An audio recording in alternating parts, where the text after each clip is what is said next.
Dear students, आज दिनांक 27/8/2020 को हम मौलिक अधिकारों का अगला चैप्टर, इससे पहले हम समानता और स्वतंत्रता का अधिकार के बारे में पढ़ चुके थे और उससे संबंधित सभी बातें हमने की थी।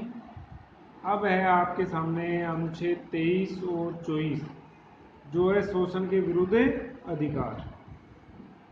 इसके अंतर्गत मानव के दुर्व्यवहार एवं बेगार बलात्श्रम लेने पर प्रतिबंध लगाया गया।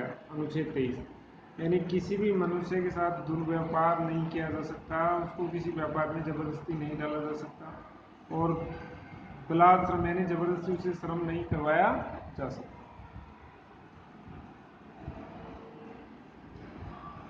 इससे समाज के कमजोर वर्गों को शोषण से रक्षा का प्रावधान है तथा मानव की खरीद फरोख्त और उसे बेगार लेने को गैर कानूनी और दंडनीय घोषित किया गया।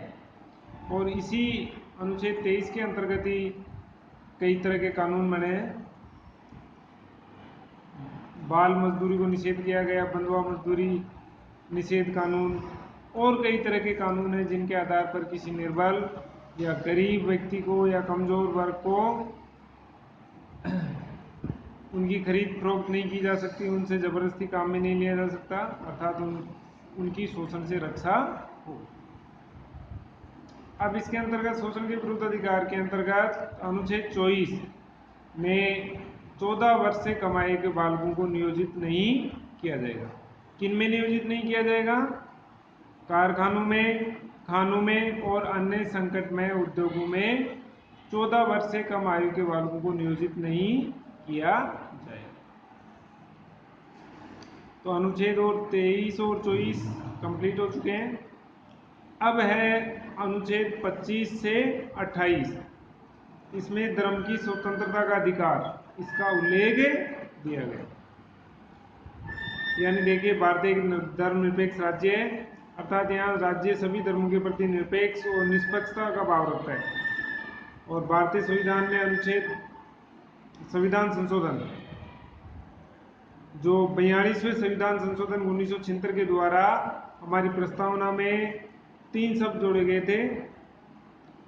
वो है समाजवादी, पंथनिरपेक्ष और समाजवादी, पंथनिरपेक्ष और अखंडता। तो धर्मनिरपेक्ष और पंथनिरपेक्ष एक ही बात। अब अनुच्छेद 25 कुछ प्रबंधों के अधीन रहते हुए सभी व्यक्तियों को अंतःकरण की किसी भी धर्म को अबाध रूप से मानने, आचरण करने और प्रचार करने की स्वतंत्रता मिली हुई है। यानी अंतःकरण से वह किसी भी धर्म को मान सकता है, उसके अनुसार आचरण कर सकता है, उसका प्रचार प्रसार कर सकता है। तो अनुच्छेद 25। अनुच्छेद 26 धार्मिक कार्यों के प्रबंधन की स्वतंत्रता।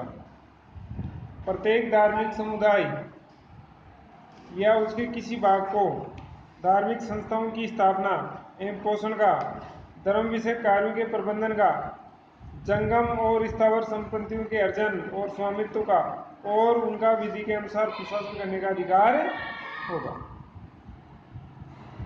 यानी अपने धार्मिक कार्यों, जिनमें धार्मिक संस्थाओं की स्थापना हो गई, उनका पोषण हो गया, धर्म विषयक कार्यों का प्रबंधन हो गया, जंगम और स्थावर संपत्तियों का स्वामित्व और उनका प्रशासन करने का अधिकार अनुच्छेद 26 में दिया गया है। किसी विशेष धर्म या समुदाय के पोषण में प्रयोग किए जाने वाले करों को संदाय करने हेतु किसी भी व्यक्ति को बाध्य नहीं किया जा सकेगा।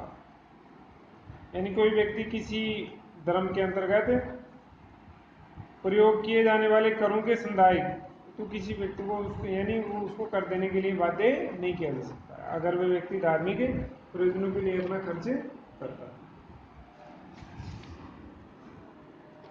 अनुच्छेद 28 राज्य निधि से पूर्णतः पोषित शिक्षण संस्थानों में कोई धार्मिक शिक्षा नहीं दी जाए। अब अनुच्छेद 29 और 30 संस्कृति एवं शिक्षा संबंधी अधिकार। इन अनुच्छेदों में देश के अल्पसंख्यक वर्गों को अपनी संस्कृति के संरक्षण का अधिकार दिया गया है, जो निम्न प्रकार है। अल्पसंख्यक वर्गों के हितों का संरक्षण। अनुच्छेद 29, भारत के किसी भी भाग में नागरिकों को अपनी विशेष भाषा, लिपि या संस्कृति को बनाए रखने का अधिकार होगा। राज्य द्वारा पोषित या सहायता प्राप्त किसी शिक्षण संस्थान में प्रदेश के किसी भी नागरिक को धर्म, भाषा, मूल वंश, जाति आदि किसी भी आधार पर वंचित नहीं किया जाएगा। अनुच्छेद 30, धर्म या भाषा पर आधारित सभी अल्पसंख्यक वर्गों को अपनी रुचि की शिक्षण संस्थाओं की स्थापना। ये परीक्षा में पूछ लेते हैं कि अल्पसंख्यक वर्ग अपनी शिक्षण संस्थाओं की स्थापना कौन से अनुच्छेद के अंतर्गत कर सकता है, तो आपको ध्यान रखना है अनुच्छेद 30। और इससे संबंधित जो प्रश्न है वो मैंने PDF के माध्यम से डाल दिए हैं ग्रुप में, वो भी आप देखना, उनका अध्ययन करना।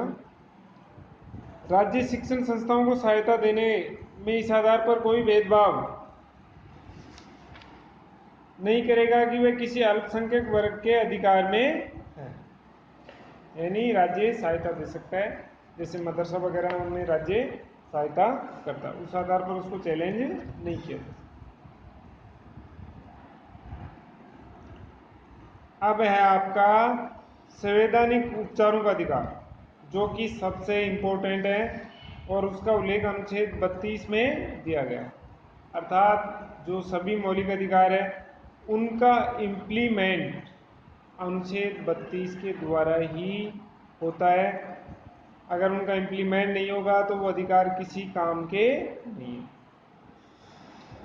तो अनुच्छेद 32 में क्या है, मौलिक अधिकारों को परिवर्तित यानी लागू कराने हेतु नागरिकों को उच्चतम न्यायालय में या उच्च न्यायालय में समावेदन करने का अधिकार है। इसके अंतर्गत उच्चतम न्यायालय विशेष रूप से निम्न आदेश जारी या लेख जारी कर सकता है। पहला है बंदी प्रत्यक्षीकरण, जैसा कि नाम से है, बंदी को प्रत्यक्ष करो यानी बंदी को सामने लाओ। इंग्लिश में इसको बोलते हैं हैबियस कॉर्पस। जब किसी व्यक्ति को विधि की अनुमति के बिना बंदी बनाकर रखा जाता है तो जिसने उस व्यक्ति को बंदी बना रखा है उस व्यक्ति या अधिकारी को न्यायालय द्वारा यह आदेश जारी करना कि वह बंदी को न्यायालय के समक्ष प्रत्यक्ष या प्रस्तुत करे और बंदी बनाए जाने के कारणों का उल्लेख करे कि बंदी क्यों बनाया गया, यानी बंदी को प्रत्यक्ष किया जाए न्यायालय से, वो बंदी प्रत्यक्ष करे। उच्चतम न्यायालय या उच्च न्यायालय ऐसी रिट जारी कर सकता है। परमादेश, न्यायालय द्वारा किसी भी शासक, न्यायालय, निगम अथवा सार्वजनिक अधिकारी को निर्धारित कर्तव्यों का पालन करने के लिए दिया गया आदेश या अधिकार क्षेत्र से बाहर कार्य करने पर उस कार्य करने को रोकने के लिए जारी किया गया आदेश परमादेश कहलाता है। यानी परम आदेश जिसको मानना जरूरी है, किसी शासक को जारी कर सकता है, न्यायालय, निगम या सार्वजनिक अधिकारी को निर्धारित कर्तव्यों का पालन करने के लिए ऐसा किया जा सकता है। उत्प्रेषण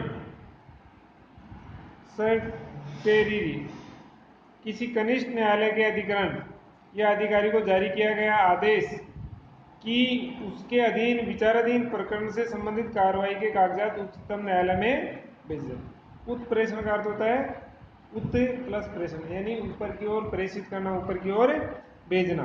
तो इसमें क्या होता है कि जो उच्चतम न्यायालय है वो अपने से नीचे वाले न्यायालयों को ऐसा आदेश जारी कर सकता है कि उसके अधीन जो विचाराधीन मामला है उसके कागजात उच्चतम न्यायालय में भेजे या जो मामला है वो उसके अधिकार क्षेत्र से बाहर है, इसलिए वो उस मामले को सर्वोच्च न्यायालय, उच्चतम न्यायालय में भेज दे। निषेध, किसी न्यायालय अथवा अधिकरण में चल रहे विचार को रोकने का आदेश, यानी उच्चतम न्यायालय कर सकता है कि इस मामले को रोका जाए, ये आपके अधिकार क्षेत्र से बाहर है तो वो रोक सकता है। अधिकार प्रचार, क्यों वारंटो, किसी व्यक्ति द्वारा अवैध रूप से धारण किए गए सार्वजनिक पद को धारण करने पर यह पूछने का अधिकार कि वह विधि के अनुसार उस पद को धारण किए हुए है या नहीं, यानी किस अधिकार से वह पद धारण कर रहा है, तो ये अधिकार प्रचार की बात होगी। अब नेक्स्ट वीडियो में इससे संबंधित महत्वपूर्ण प्रश्न, मूल कर्तव्य, नीति निर्देशक तत्वों के बारे में पढ़ेंगे।